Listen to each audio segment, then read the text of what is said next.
There's something I want to shout out here before I actually continue along here on the show.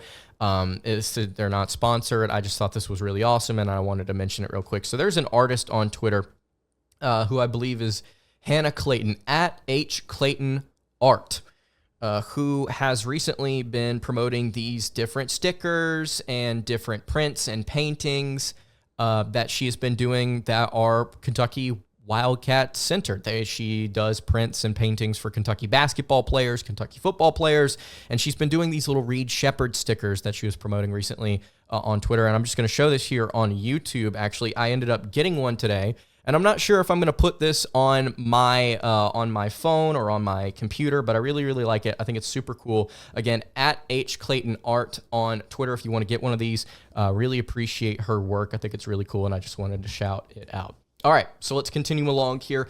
The next team here on the schedule for the Kentucky Wildcats, the Georgia State Panthers. Friday, November 29th, 14-17 were the Panthers a season ago. 218th in KenPom, 222nd in the net, projected to be 206 this season. They don't bring back much. They're slowly trying to elevate themselves underneath third-year head coach Jonas Hayes. They were, I believe, 10-21 in their first season, 14-17 last year, trying to get to 500 or better, I would assume, this season with Georgia State. Then we get to the back half of the schedule here in the non-con, and things get very, very interesting very quickly. Your ACC SEC Challenge opponent on the road Tuesday, December 3rd at Clemson. Clemson last year made the Elite Eight, faced off against the Alabama Crimson Tide, 24-12, number 19 in the KenPom ratings, number 35 in the net, projected to be 46th this year. Taking a bit of a step back, they lost P.J. Hall, really solid player for them, like one of the best players in their program history, if I'm not mistaken. They lose guard Joseph Girard, who started his career at Syracuse, but they have length. They added transfers in the backcourt to help replenish that spot. Boston College, Illinois State, different places that they went to go try and fill those holes. This is going to be a good team. I think it's going to be a solid ACC squad, top half of the league type team, especially with the players that they have in their front court.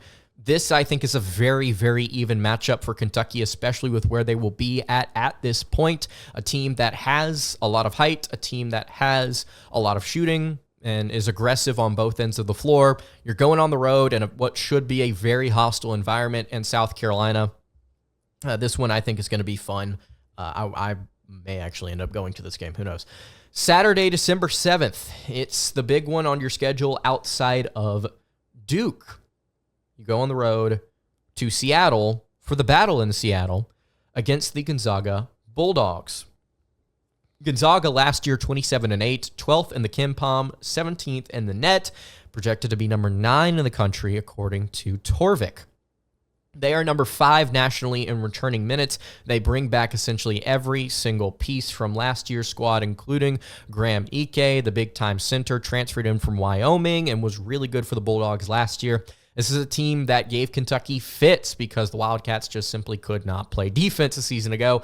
Maybe things will change this year. I know Amari Williams and Brandon Garrison are highly touted in that regard, protecting the rim and such. I hope Kentucky is able to go to Seattle and is able to make this a very competitive game, if not win it. But this is a very good Gonzaga team, a team that Kentucky struggled with last year. Obviously, this is a completely new roster. Things are different, but also want to remind you, Mark Pope, I believe, is 1-8 all time against Mark Few and the Gonzaga Bulldogs. So this is going to be very tough, I think, for Kentucky. And then you return home Wednesday, December 11th. You play Colgate Toothpaste. 25-10 a season ago, 150 in the KenPom, 125 in the net, projected to be 217th nationally this season. NCAA tournament team from a season ago, expected to take a step back. They struggled offensively last season. They're expected to do it again. Saturday, December 14th against Louisville. Also want to really be here for this game. 20-23 record, as we all know, 8-24. Kenny Payne struggling to get the Cards going. Different change of scenery here now. 185 in the KenPom ratings, 216th nationally in the net, projected to be 62nd in the country, a massive jump from last year. Why? Well, it's because they bring in one of the nation's most impressive transfer portal classes, including James Madison's Terrence Edwards, who averaged over 17 a game last season for the Dukes, Wisconsin's Chucky Hepburn, Kayshawn Pryor from South Florida, Noah Waterman from BYU, Corinne Johnson, Pac-12 Sixth Man of the Year. This is a very good team on paper when you add all the different pieces together. Probably has a very similar trajectory as compared to the Kentucky Wildcats. Another very even matchup, a team that I think will give Kentucky problems in Rupp, but this is a game that I would feel confident in Kentucky winning because of the physical edge that I think the Wildcats will head into this season with. Ohio State, Saturday, December 21st, New York, Madison Square Garden in the CBS Sports Classic. I didn't think initially before I did some research on the Buckeyes that they were going to be like really good this year. I didn't think they were going to be that great, but you have to go and look and see what they did last year. I believe Jake Diebler, the head coach there, was the interim whenever he took over a late season for the Buckeyes.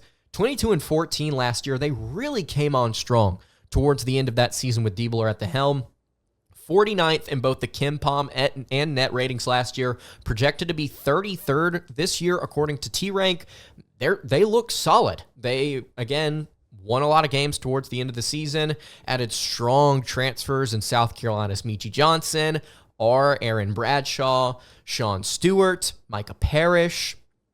They brought in a very solid transfer portal class. Michi's going to be difficult to play against, as will Bradshaw, if they can get him to be a little bit more dynamic than he was the season ago with Kentucky.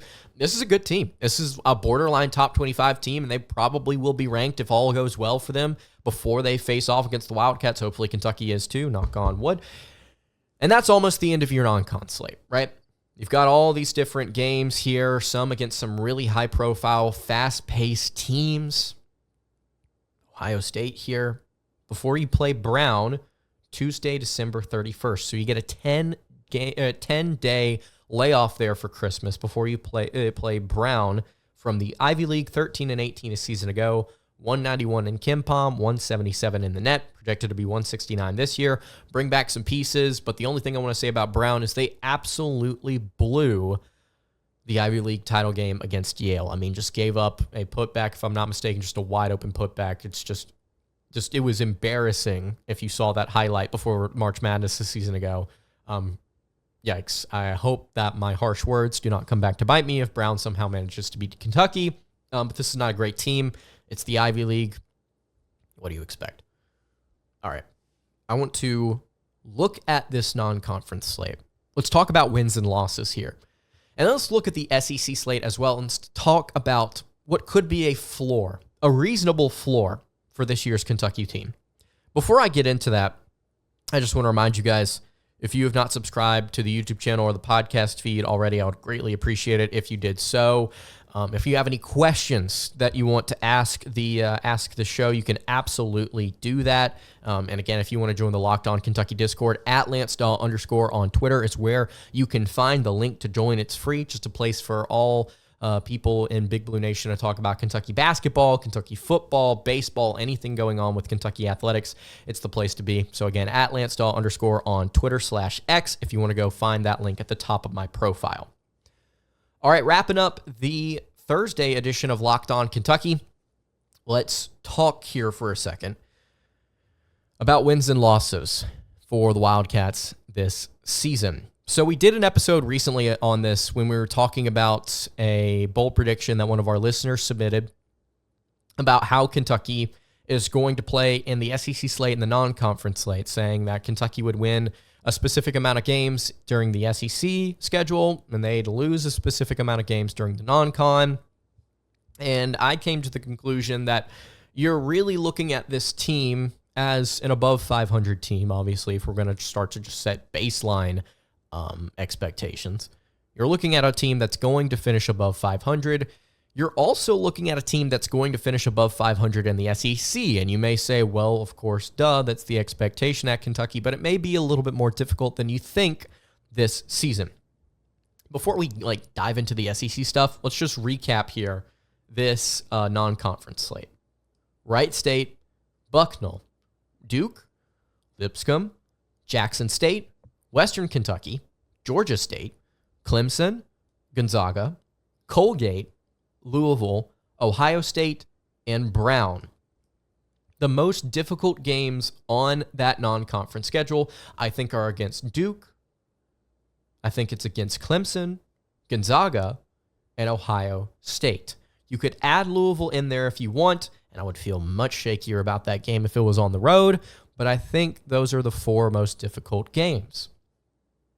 Let's say Kentucky loses all 4 of those games. They beat Louisville, they beat everybody else, but they lose to Duke, Ohio State, Clemson, and the Zags.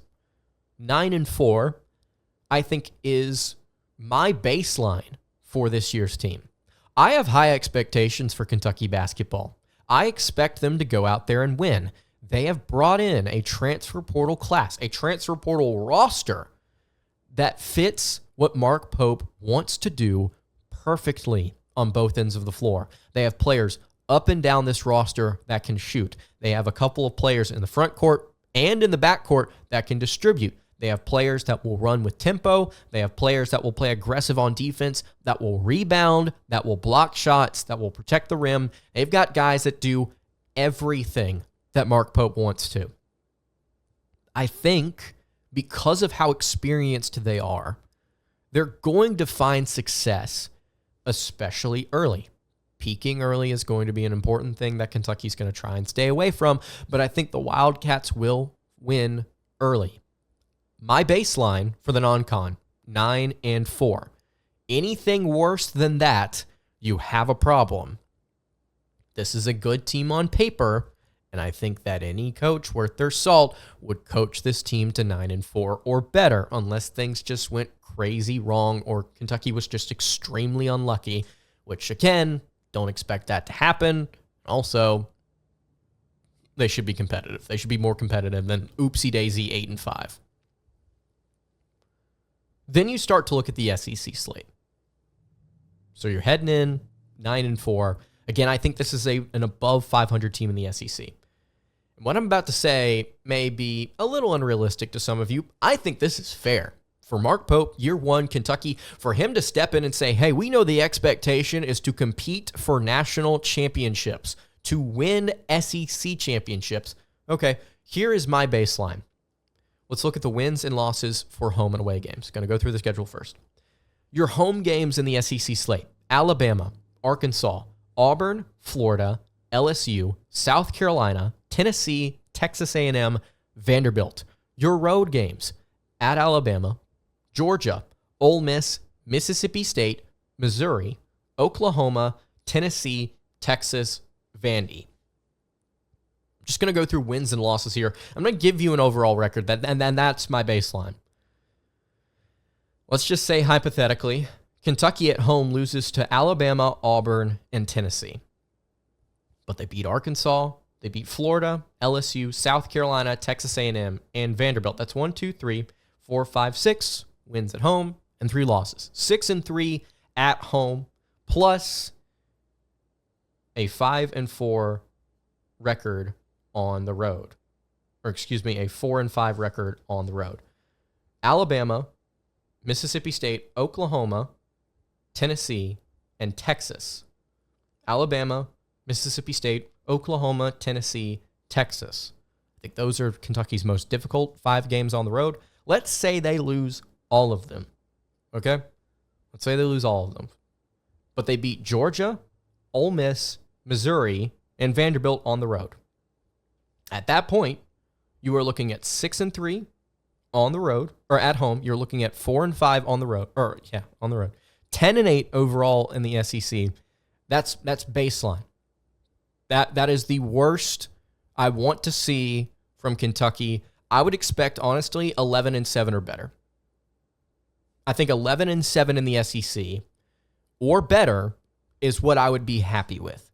10-8 is the least I would be willing to accept with this roster and the expectations that they are communicating to the fan base. If they were trying to tamper those expectations, I'd take it back a little bit. If they didn't have a 2 deep at every single position, I'd take it back a little bit. If guys like Travis Perry weren't going ballistic apparently in practice as freshmen, I'd take it back a little bit. 11-7 is or better is what I'd be content with. 10-8 or worse, wouldn't be that happy 10-8 is where I draw the line. So that brings into question, okay, the overall record then. You add the SEC slate, non-conference, just baseline, you get 19-12, 10-8 in the SEC. It's not a great team.